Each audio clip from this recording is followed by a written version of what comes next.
just everything about this figure is so good. And this is why Mondo is such a dangerous slippery slope.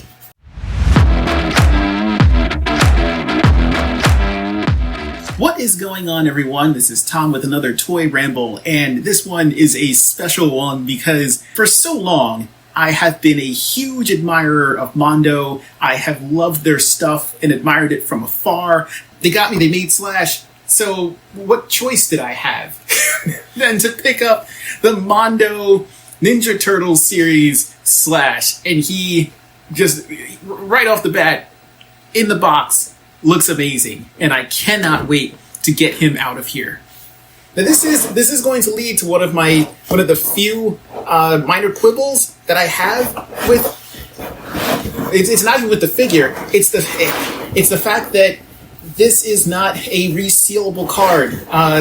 Normally, I don't care about keeping the boxes. It was a tough habit to break. Normally, I just rip things open, and the box is just the preventative stuff surrounding the toy that I want. But in this case, this is really, really nice. The sculptors on this figure are, I'm going to go with Hector Arce, as well as David Igo, who is one of the sculptors that brought us Monstors. And if you're not familiar with Monstors, go and check out their Kickstarter. It has already ended, but go and look at all of their amazing. It's an amazing looking line of figures. Also, go to Big Bad Toy Store, look them up. You can pre-order a whole bunch of them. I think you can get everyone except for the Kickstarter exclusive. So, if you get a good look at this, you can see very much his styling going into this figure, and I love it. But I do kind of wish that this was collector-friendly packaging, where the card kind of slides off of the back. Mattel does this sometimes with their more recent He-Man stuff through Mattel Creations, but I get it. I don't know what their costs are or what they're dealing with or anything like that, but it still looks incredible. Look at the back of the box. So the back of the box art here is done by Conley, who is incredible. I love this group shot. This is super cool. I love playing the Where's Waldo, just looking at all the characters in it, and I love it. Oh, so getting you out of here is going to be kind of a test because I don't want to damage this card. See if I can make a clean prison break. Alrighty, through the magic of editing and taking some time out to very carefully use an X-Acto blade to remove this from the box, from the card. There we go.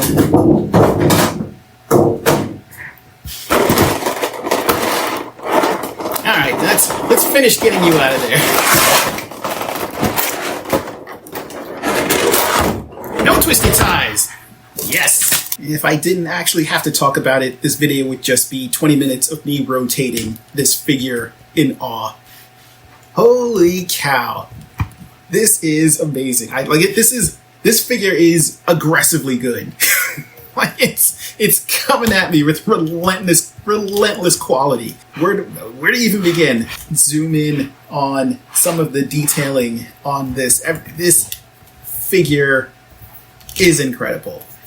I know that Mondo quality is, just kind of next level stuff, and it's part of the reason why I've stayed away from really getting too deep into kind of the higher end collectibles, like your Hot Toys, your Mondo. You do pay for it. They are not cheap, but they are also very worth it because, as you can see, just look at all of that amazing detail. Look at the rendering on it is fantastic. The sculptors really outdid themselves. The Mondo stamp on the foot. 2026 Viacom. Like everything on the paint job is really good. You'll notice that there's a little bit of a metallic sheen to some of the objects on the belt, which I think is really nice. Yeah, they did it on the claws, and that also looks really good. But I really like the way that this came out. I also really like that they went with the purple belt design, because the original release of Slash in the Playmates line, he had the purple belt before the second run that had the black belt. And that also looks good, but I always kind of like this more kind of purplish thing. It makes him stand out, or kind of a pinkish purple. It stood out very nicely in the original line. Plus the addition of the purple spikes, I always thought that was really cool. So it's nice to see that carried through onto the Mondo figure. Again, just the detailing, top notch. All the damage to the shell, the unevenness of the teeth from maybe the not best dietary choices that Slash has been making, because he does not like pizza.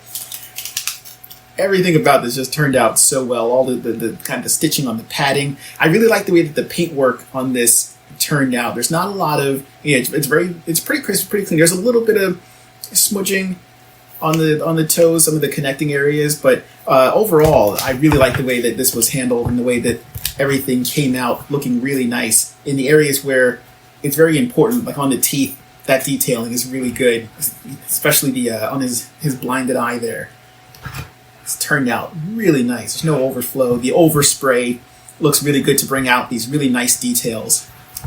And of course, on the back of the shell, you get all this extra shell damage, but the yellow of the spikes stand out really nice. It's a really good contrast on here. And again, paintwork, it's very good. These are all pretty clean.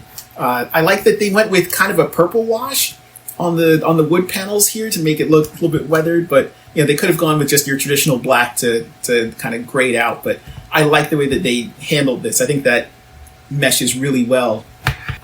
And like I said, I have been a huge fan of Slash from the very beginning. It's kind of funny to me that two of my favorite characters just ever are Slash and Venom, the two evil counterparts to the heroes of some of the comics that I read and enjoy.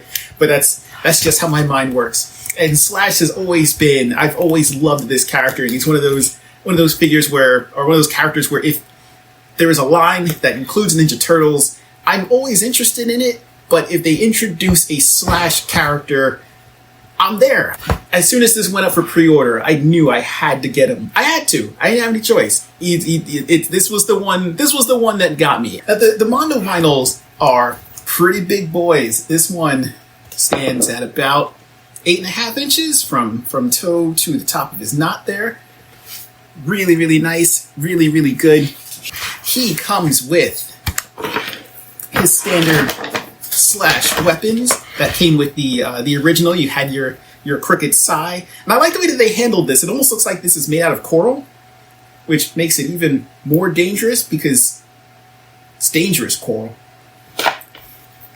You've got his blade, the counter to Leonardo's weapon. I always loved the crazy nunchuck, and you actually get a little bit of bend to this. It's not a chain. It's not super flexible, so I wouldn't try to bend it too far, but it's got a little bit of bend to it. And of course his trusty mace, which is gigantic and very awesome.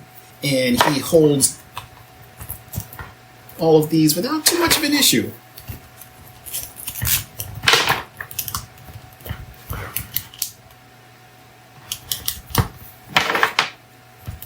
Get the sai in there. And again, these are vinyls, so you don't have to worry about anything being brittle. You don't have to worry about snapping or anything accidentally falling off or anything like that. It's all I don't want to say he's not rubbery. It's a vinyl texture. If you've held any vinyl figure, it's got a pretty decent. It's a nice middle ground between, I would say, rubbery and your standard ABS plastic. So when you are putting weapons into his hand, there's a good amount of flex to the figure to accommodate it. You don't have to worry about possibility of maybe a thumb breaking off or anything like that.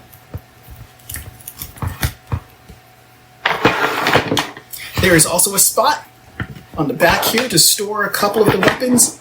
I'm not going to get full storage, but you can get a couple of them in there. I guess will this fit in there?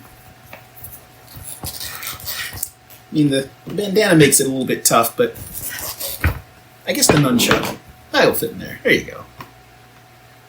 And that leaves his hands free to hold his other weapons.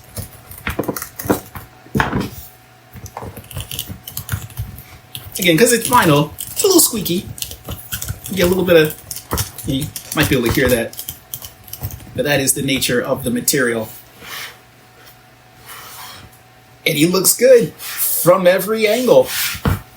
Now let's get into his articulation. Being a large-scale vinyl figure, I'm not expecting this to have the same articulation as, a full-on like Marvel Legend or anything, but you still get some pretty decent amount of movement. They've made some clever, the way that they handle the cuts is very smartly done. So you have a cut at the neck, so you can turn left and right. There is no tilt, no up and down. It's just a straight cut. So you get some turning. Same thing for the arm. You've got your up and down. This actually does hit the back spike, but it doesn't matter because this is vinyl, so it's got some flex. So when it does, it just kind of bends and gets out of its way, and that does not affect it when it comes back up. There is no articulation at the elbow, but there is twisting at the wrist. So you've got that rotation there, and you've got a angled cut at the thigh. Nothing for the tail. Tail is static. Now, because I love all things Slash, of course I got the Super 7 Slash, who is one of the largest figures in the Super 7 line. I mean, at the time that he came out, he's very large compared to a lot of the other figures, and compared to Mondo Slash, he is just a little guy. Here he is with the Godzilla crossover Leonardo, and I feel like Playmates really missed out on introducing a Space Godzilla version of Slash, but that's not in the comics, so I think they were just sticking with their comic references. Really looking forward to Wave 2 whenever that comes out. Slash next to Hordak, who would be proper impressed, and I actually wouldn't mind seeing another version of the Masters of the Universe crossed over with Ninja Turtles, where we get more of a Horde version of Slash. Maybe mixed with Blast Attack. Slash Attack. Oh, make it happen. And finally, let's put him next to